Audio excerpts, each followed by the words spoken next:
আসসালামু আলাইকুম, welcome to F indication BD. আজকে আমরা ডাব্লিউএস কোশ্চেন নিয়ে কথা বলবো। এর গত দুটি ভিডিওতে আমরা কথা বলেছিলাম ডাব্লিউএস কোশ্চেনের বেসিক কিছু নিয়ম এবং সেই সঙ্গে দুটি রুল নিয়ে কথা বলেছিলাম। তো আপনারা যদি ওই দুটি ভিডিও না দিয়ে থাকেন তাহলে ডিসক্রিপশন বক্স থেকে ভিডিও দুটি দেখে নেবেন। তো এখন আমরা 3 নম্বর নিয়মটা দেখব, যে বাক্যে যদি মডাল ভার্ব যেমন ক্যান, কুড, মে, মাইট ইত্যাদি থাকে, সেক্ষেত্রে গঠনটা আগেরগুলোর মতোই থাকবে, ডাব্লিউএস কোশ্চেন প্লাস সাহায্যকারী ভার্ব, সাবজেক্ট আর হচ্ছে বাকি অংশ, আর 5 নম্বর যেটা থাকবে সেটা হচ্ছে প্রশ্নবোধক চিহ্ন।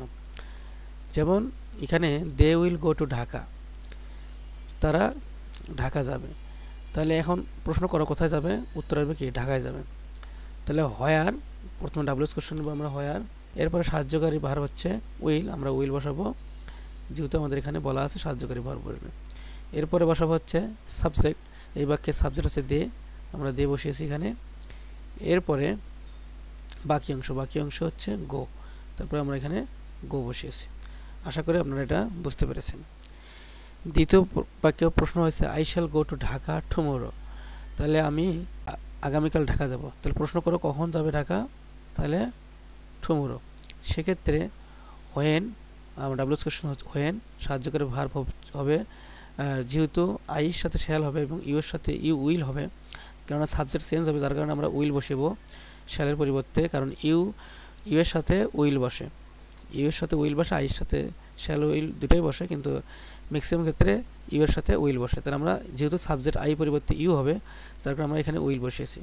আর এই যে সাবজেক্ট, এই যে 3 নম্বরে বলা আছে সাবজেক্টের জায়গায় আমরা ইউ বসাবো। এরপরে বাকি অংশ গো টু ঢাকা।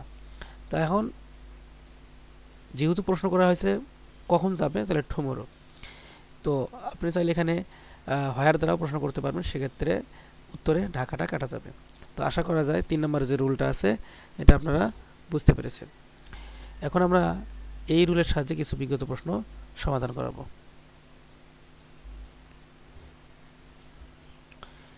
এরপরে বিগত প্রশ্নে বলা আছে I shall go to Dhaka tomorrow, তাহলে প্রশ্ন করে কখন ঢাকা যাবে, বলছে যে আগামীকাল। তাহলে when you will go to Dhaka tomorrow, এটা আমরা একটু আগে কথা বলেছি। এরপরে I could not go to school because I was ill, এটা হচ্ছে নিয়ম, যে I could not go to school because I was ill. তাহলে প্রশ্ন করো যে কেন আমি স্কুলে যেতে পারিনি, সেক্ষেত্রে আসবে অসুস্থ। তাহলে প্রশ্ন করো ডাব্লিউএস কোশ্চেন হয়, এরপরে হচ্ছে সাহায্যকারী ভার্ব হচ্ছে কুড, এরপরে আইয়ের পরিবর্তে আই সাবজেক্ট থাকলে হবে ইউ, এরপরে নট গো টু স্কুল, এরপরে প্রশ্নবোধক চিহ্ন। এরপরে we should respect our senior, subject we আছে, তাহলে আমরা এখানে বসিয়ে দেবো ইউ, কারণ যদি ডাব্লিউএস কোশ্চেনের ক্ষেত্রে সাবজেক্ট উই থাকে, সেক্ষেত্রে আমরা এখানে ইউ বসাবো। এরপরে বাকি অংশ হচ্ছে রেসপেক্ট, এরপরে আমরা প্রশ্নবোধক চিহ্ন দেবো। তাহলে এখানে কি দাঁড়ালো বিষয়টা, we should respect our senior, আমরা আমাদের বড়দের সম্মান করা উচিত, আমরা কাকে সম্মান করব, সেক্ষেত্রে ডাব্লিউএস কোশ্চেন হোম, এরপরে সাহায্য করবো শুড, এরপরে উইয়ের পরিবর্তে ইউ, এরপরে বাকি অংশ এবং প্রশ্নবোধক চিহ্ন দিয়ে দিচ্ছি আমরা। তো চলে যাচ্ছি পরবর্তী নিয়মে। কে সাহায্যকারী ভার্ব না থাকলে ডাব্লিউএস করার সময় সাহায্যকারী ভার্ব হিসেবে ডু, ডিজ বা ডাজ বসাতে হবে। তবে মূল ভার্বে প্রেজেন্ট ফর্ম থাকলে ডু, প্রেজেন্ট ফর্মের সাথে এস বা ইয়েস থাকলে ডাজ, এবং পাস্ট ফর্ম যদি থাকে সেক্ষেত্রে ডিড বসাতে হবে। তো একটা আমরা এক্সাম্পল দেখে নিই। আই ওয়েন্ট টু ঢাকা, তো আমি ঢাকা গিয়েছিলাম। তাহলে প্রশ্ন করো যে কোথায় গিয়েছিলাম, তাহলে উত্তর আসবে ঢাকা। তাহলে আমরা এখানে ঢাকাকে বাদ দেবো, সেক্ষেত্রে হয়। এরপরে আমরা যদি এটাকে লিখি এখানে, এরপরে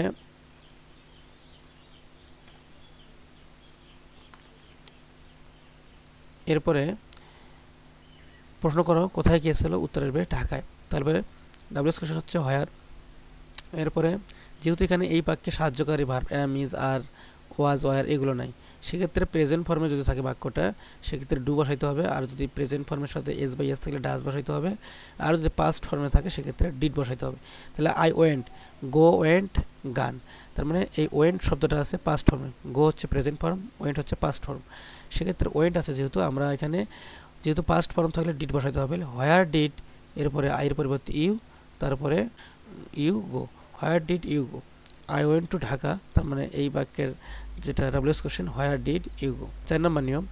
তো এই 4 নম্বর নিয়মের সাহায্যে আমরা কিছু বিগত সালের প্রশ্ন সলভ করব। যেমন এখানে দেওয়া আছে শি কামস ফ্রম খুলনা, সে খুলনা থেকে এসেছে। তাহলে প্রশ্ন করো কোথা থেকে এসেছে, তাহলে উত্তর আসবে খুলনা। তাহলে উত্তরে আমরা খুলনা বাদ দেব। বাদ দিলে কি থাকে, শি কামস ফ্রম খুলনা, সে খুলনা থেকে এসেছে। প্রশ্ন কোথা থেকে এসেছে, তাহলে খুলনা। তাহলে হয়ার, ডাব্লিউএস কোশ্চেন হচ্ছে হয়ার। এবারে সাহায্যকারী ভার্ব হচ্ছে, যেহেতু প্রেজেন্ট ফর্মে আছে, প্রেজেন্ট ফর্মের সাথে ইএস যুক্ত করা আছে। তো আমরা একটু আগে পড়েছি প্রেজেন্ট ফর্মের সাথে যদি ইএস যুক্ত থাকে, ই বা ইএস যুক্ত থাকে, সেক্ষেত্রে উত্তর হবে ডাজ। এখানে সাহায্যকারী ভার্ব হিসেবে ডাজ বসাতে হবে। আমরা এই যে অংশটুকু দিয়েছি এখানে ডাজ বসাতে হবে। এরপরে সাবজেক্ট হলো শি, এরপরে সাবজেক্ট হলো শি, এরপরে হচ্ছে কামস ফ্রম। তো আমরা এখানে জাস্ট এখানে লিখব কামস ফ্রম, এখানে হবে কামস ফ্রম, সে হবে কামস ফ্রম। এরপরে আমরা প্রশ্নবোধক চিহ্ন দেব। এরপরে পরবর্তী প্রশ্নে বলা আছে children play cricket on Sunday, শিশুরা বা ছেলেরা ক্রিকেট খেলে রবিবারের দিন। তাহলে প্রশ্ন করো কখন খেলে, তাহলে প্রশ্ন হবে ডাব্লিউএস কোশ্চেন হচ্ছে হোয়েন। এরপরে প্লে ক্রিকেট, প্লেটা হচ্ছে প্রেজেন্ট ফর্মে। আমরা একটু আগে জানলাম যে প্রেজেন্ট ফর্মে যদি কোনো বাক্য থাকে সেক্ষেত্রে হবে ডু। তাহলে আমরা লিখতে পারি যে চিলড্রেন, হোয়েন ডু, এরপরে হবে চিলড্রেন, এখানে হোয়েন ডু, এরপরে হবে সাবজেক্ট চিলড্রেন, এরপরে হচ্ছে বাকি অংশ প্লে ক্রিকেট। এই প্লে ক্রিকেট হচ্ছে এই বাক্যের বাকি অংশ। তো আমরা এখানে প্লে ক্রিকেট এখানে বসিয়ে দেব। অথবা এই প্রশ্নটাকে অন্যভাবে করা যেতে পারে যে শিশুরা রবিবারের দিন কি খেলে। তা আমরা এখানে এভাবে লিখতে পারি, ডাব্লিউএস কোশ্চেন হলো হোয়াট, তারপরে প্রেজেন্ট ফর্মে যেহেতু আছে তারপরে ডু, এরপরে সাবজেক্ট চিলড্রেন, এরপরে বাকি অংশ হচ্ছে প্লে অন সানডে, প্লে তারপরে হচ্ছে বাকি অংশ অন সানডে। কেননা কী খেলবে, উত্তর হচ্ছে ক্রিকেট, সেক্ষেত্রে আমরা ক্রিকেটটাকে এখানে বাদ দেবো, সেক্ষেত্রে আনসার হবে এটা। আর যদি হোয়েন দ্বারা প্রশ্ন করা হয় সেক্ষেত্রে সানডে বাদ যাবে। আশা করা যায় বি নম্বরটা আপনারা বুঝতে পেরেছেন। এর পরবর্তী কোশ্চেন আই ফিল ফেভারিস্ট টুডে, তার মানে আজকে আমি জ্বর অনুভব করছি।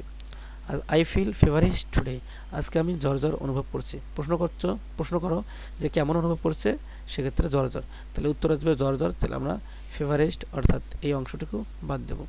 তাহলে how do you feel today, how আসবে, এখানে ফিল যেহেতু প্রেজেন্ট ফর্মে আছে তাহলে সেক্ষেত্রে সাহায্যকারী ভার্ব ডু, এরপরে আইয়ের সাবজেক্ট হল ইউ, এরপরে বাকি অংশ ফিল, এরপরে হচ্ছে টুডে, এরপরে আমরা প্রশ্নবোধক চিহ্ন দেবো।